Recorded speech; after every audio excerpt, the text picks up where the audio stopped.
Mungu ametubarikia na nchi. Iko na wananchi wenye bidii.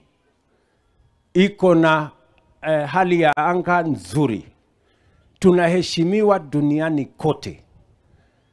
Juzi World Bank wamesema nchi ya Kenya ni nchi ya 3 duniani ambayo inapokea pesa nyingi ya diaspora.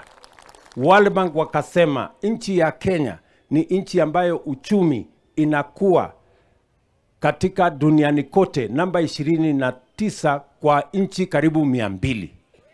Nchi ya Kenya inasemekana kwa ile Lonely Planet ya kwamba nchi hii yetu ya Kenya ndio nchi nzuri zaidi kutembelewa na watalii katika bara letu la Afrika.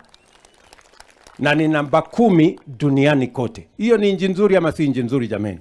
So mimi nauliza wale ambao wako na kisirani na Kenya. Wakiona kitu fulani inafanyika mzuri, wanapeleka kotini. Wakiona kitu mzuri fulani inafanyika, wanaenda kupinga. Juzi tumeweka mpango ya housing, ya kupanga ajira ya vijana wetu.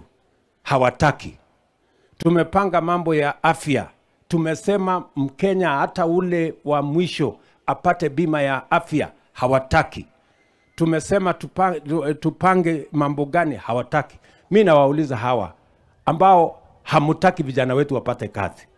Hamutaki wa Kenya wapate matibabu.